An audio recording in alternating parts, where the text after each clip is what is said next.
Good morning to all my dear students. Welcome to our Zoology online class. So in the last week we have written the half-yearly examination. I really appreciate you all. You have did the exam very nicely and you have written and you have scored good mark. So I really appreciate you all. Okay, my dear students. Today we are going to start a new topic. Okay, our topic name is immunology. Okay, our topic name is immunology. See, immunology means studies about our immune system.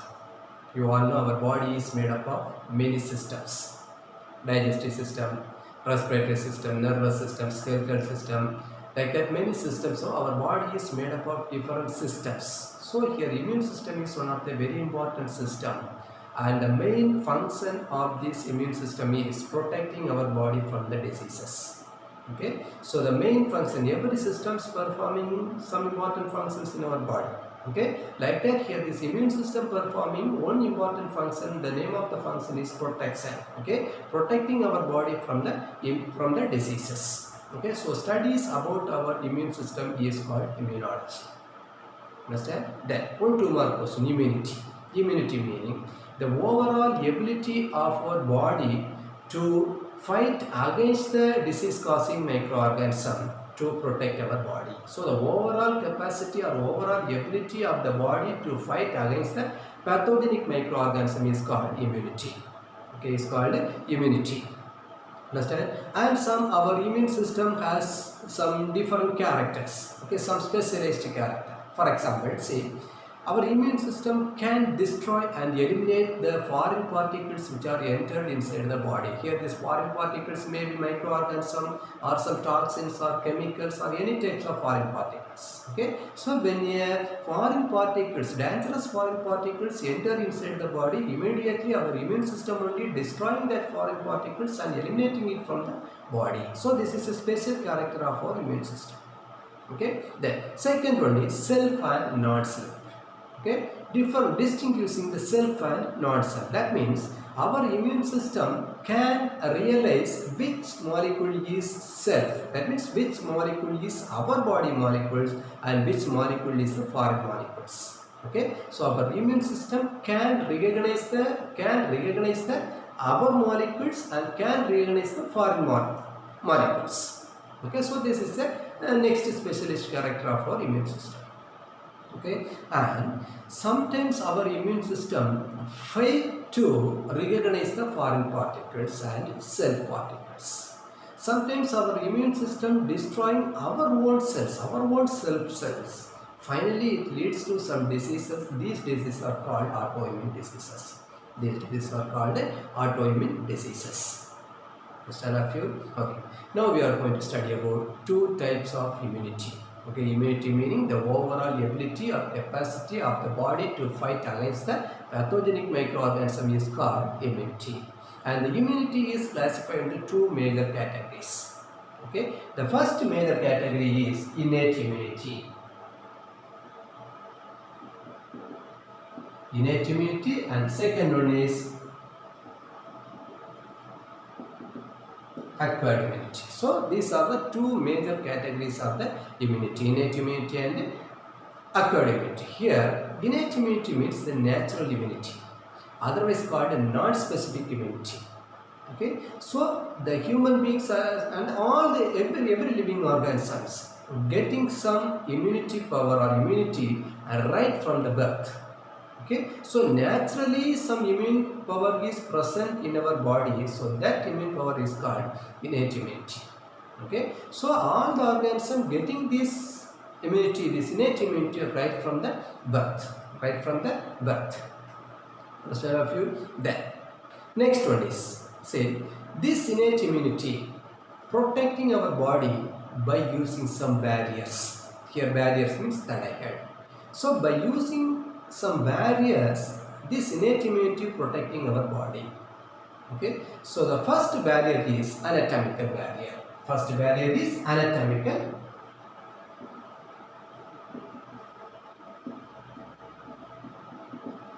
Okay, so first barrier is called anatomical barrier. Example for anatomical barriers are skin and mucus.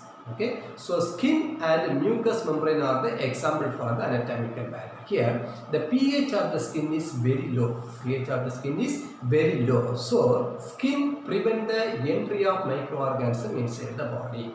Prevent the entry of microorganism inside the body. Then the second example for this anatomical barrier is mucous membrane. You all know that this mucous membrane is present in the inner side or the inner lining of the digestive system, respiratory system and urogenital system. So whenever a microorganism enter inside the body, immediately these microorganisms attach or trap that microorganism. Finally, that microorganisms are destroyed. Okay, so by using these two barriers, our immune system protecting our body. So skin and mucous membrane, these two are the example for the anatomical barrier. Okay, the second barrier is physiological barrier.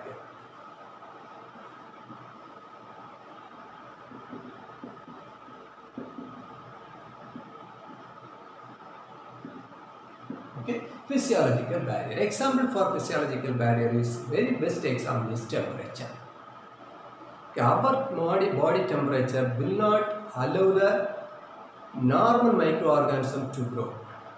Okay, particularly during fever time. Okay, during fever the temperature of the body is very high. So this high temperature prevent the growth of other microorganisms. So, body temperature is one of the example for the physiological barrier. Body temperature is one of the example for the physiological barrier. Understand a few? Then, see, next one is a low pH. That means the hydrochloric acid, you all know that acid. Hydrochloric acid is highly secreted inside the digestive system. So, when a microorganism is entered inside the digestive system along with the food or water, immediately the hydrochloric acid which are present inside the digestive system is destroying that microorganism or killing that microorganism.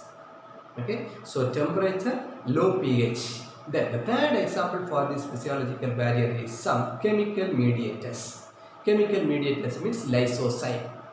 Lysozyme is a enzyme present in the saliva and also in the tears.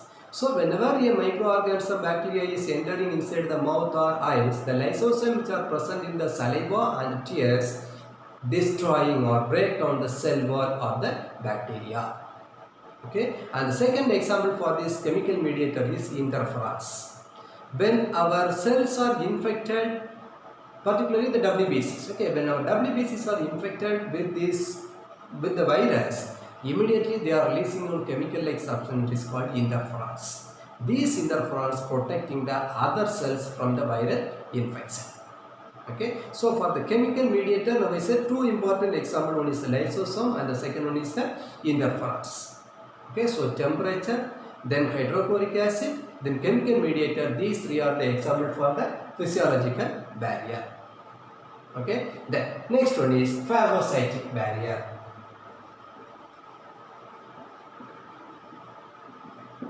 Okay, phagocytic barrier, some specialized cells. Okay, for example, monocytes, then neutrophils, macrophages. Okay, so these cells are otherwise called phagocytic cells. So these phagocytic cells help the microorganism which are entered inside the body. So when a microorganism or a foreign particle is entered inside the body, these phagocytic cells help that microorganisms. Thus, they are protecting our body from the diseases. That's a few. Then, the last barrier is inflammatory barrier.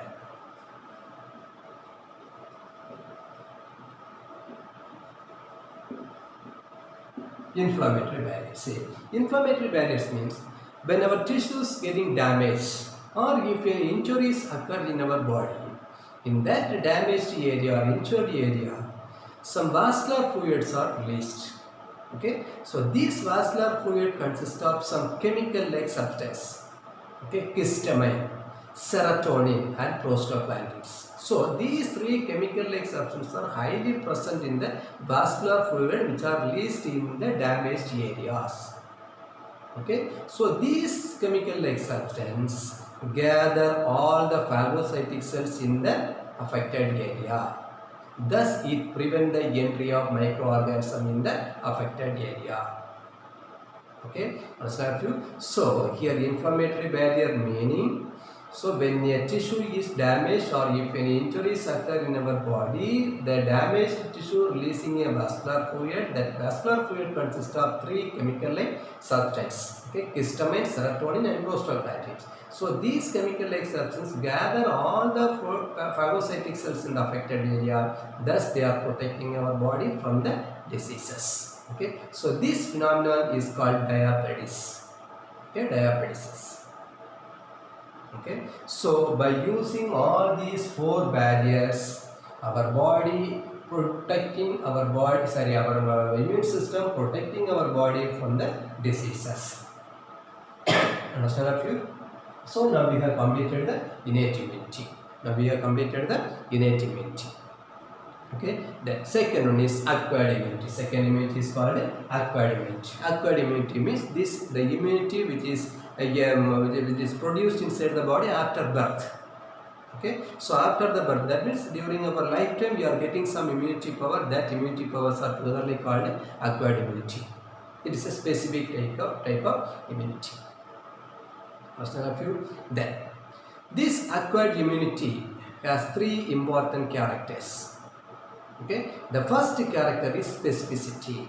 That means our acquired immunity can specifically identify a pathogen. So this is the first character. Second character is diversity. Diversity means a difference. Our immune system, acquired immunity, can differentiate or recognize different varieties of microorganisms. Okay. Third one, distinguish between self and non-self. Already I told you. Okay, so this acquired immunity can recognize which molecule is self molecule and which molecule is foreign molecules. And this immune system, this acquired immunity giving response only to the foreign particles. It will not give any response to the molecules which are present in our body. So specificity, diversity, distinguishing between the self and non-self. These three are the important characters of this acquired immunity. Listen, my students. Then, the components of acquired immunity. Acquired immunity has two important components. Okay, one is cell-mediated immunity and second one is antibody-mediated immunity. Cell-mediated immunity and antibody-mediated immunity. These two are the important components of the acquired immunity. Here, cell-mediated immunity means if a pathogenic microorganism is destroyed without producing any antibody, it is called cell-mediated immunity. Okay, so normally the antibody molecules only produced inside the body and these antibody molecules only destroying the microorganisms which are entered inside the body. But sometimes without production of antibodies, the microorganisms are destroyed. So when a pathogen is destroyed without producing any antibody, so this type of immunity is called cell-mediated immunity. And the cell-mediated immunity power is given by B cells, antigen presenting cells and T helper cells. T helper cell, antigen presenting cells and B cells are responsible for the T cells, natural killer cells and macrophages. Okay, T cells, natural killer cells and macrophages are giving this cell-mediated immunity. Then antibody-mediated immunity. See here, antibody-mediated immunity is the second component of the acquired immunity. Here, when a pathogen is destroyed by producing an antibody, it is called antibody-mediated immunity. And this immunity power is given by the B cell, then T helper cell, antigen presenting cells. Hope you understood. So cell-mediated immunity is given by T cell, natural killer cells and macrophages. Antibody-mediated immunity is given by B cell, antigen presenting cells and T helper cells. Understand? So I hope you all understood the two components of the acquired immunity. Then types of acquired immunity. Active acquired immunity and passive acquired immunity. Active and passive. These two are the important types of acquired immunity. Okay. So here active acquired immunity means this type of immunity is produced inside the body through the production of antibody. Okay, that means when a pathogen enters inside the body or if we put any vaccines inside the body, immediately our immune system producing the antibody. So antibody mediated, this active immunity power is produced after the entering of microorganism or after the entering of vaccines. So this immunity is produced through the production of antibody. Then passive immunity, passive acquired immunity means here our body will not produce any antibody. The antibody is injected from outside. So artificial antibodies are injected inside the body. So after that only we are getting the passive acquired immunity. Understand, my dear students? So active and passive acquired immunity are the two types of acquired immunity. Here this active acquired immunity is produced through the production of antibody. Here immunization or after the infection only it takes place. It occurs. But the passive acquired immunity is produced when an artificial antibody is injected from the outside. Understand a few? So I hope you all understood.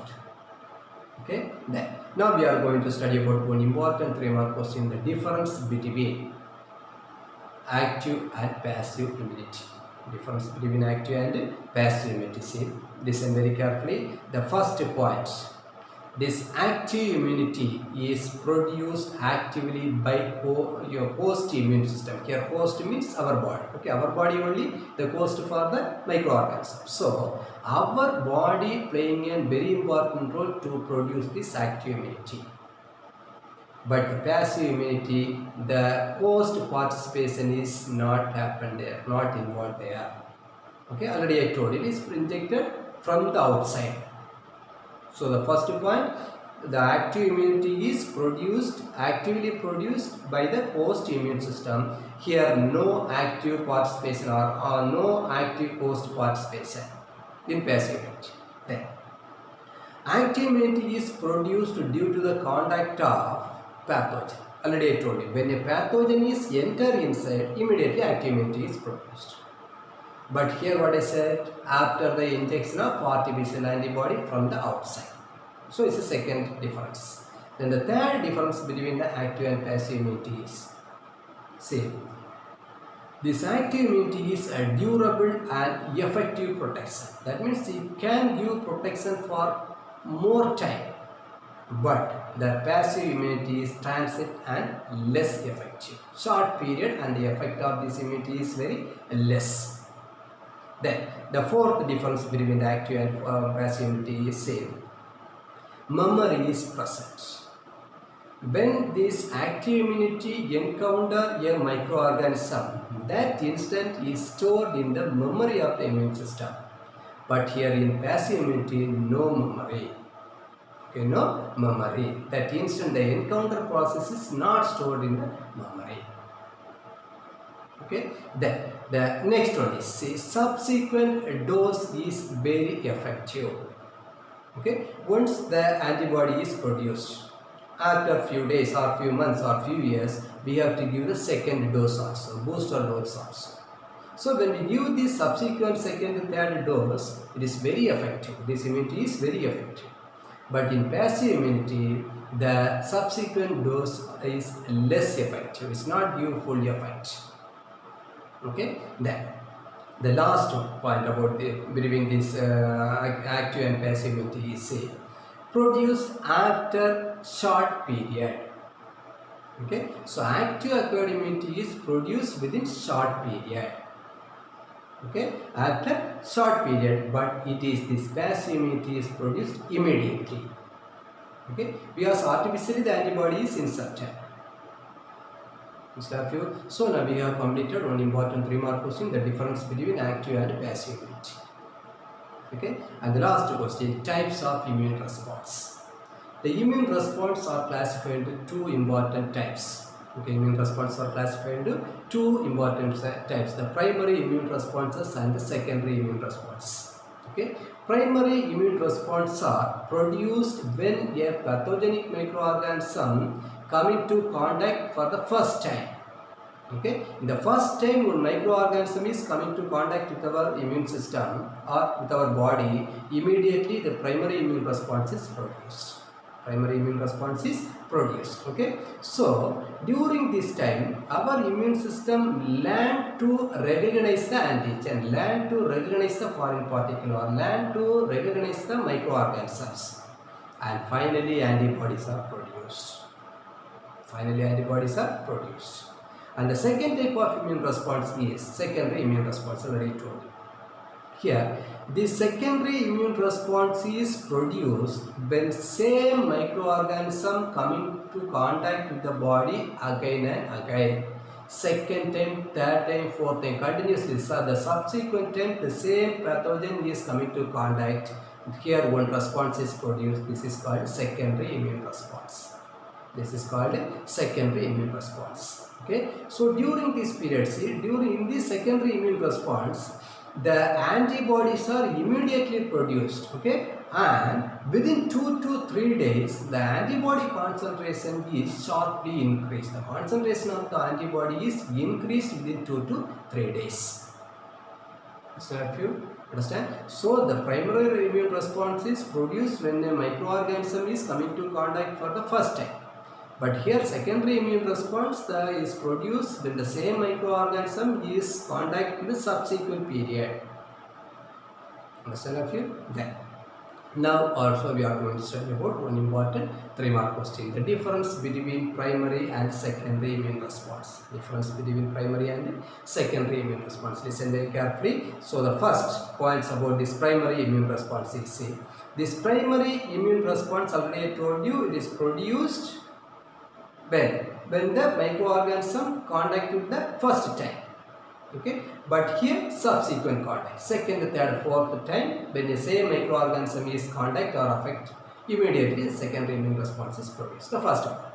Then the second difference between this primary immune response and the secondary immune response is, say, antibody concentration is high for 7 to 10 days. The concentration of the antibody is like 7 to 10 days, okay, but here the concentration of the antibody is high for 3 to 5 days. 3 to 5 days. So this is a second point. Then third point, say, prolonged period is needed to show its effect, to show the immunity. That means more days or more periods needed or required to show the effect of immunity.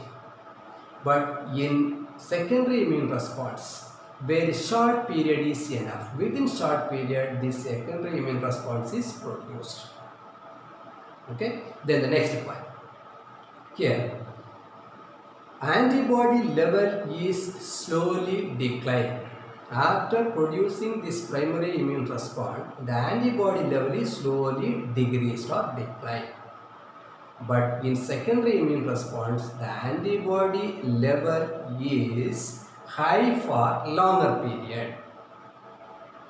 Hope you understood this point. The level after showing the primary immune response, the level of the antibody is slowly reduced. But here the level of the antibody is constant. Okay, it's for high for long period. And the last difference between this primary immune response and secondary immune response is, this primary immune response appear in the spleen and lymph node. Spleen and lymph node. Spleen and lymph node are the example for the secondary immune organ or secondary lymph node organ, isn't it? Okay, so these primary immune responses first appear in the spleen and lymph node, but the secondary immune response first appear in bone marrow, followed by the spleen and lymph node. Followed by the spleen and lymph node.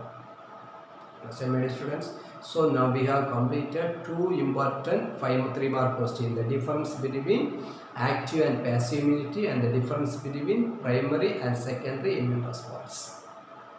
Okay, and we have completed some 2-mark and 3-mark questions also. So I hope you all understood today's topic, all study well. We will meet in the next class. Thank you.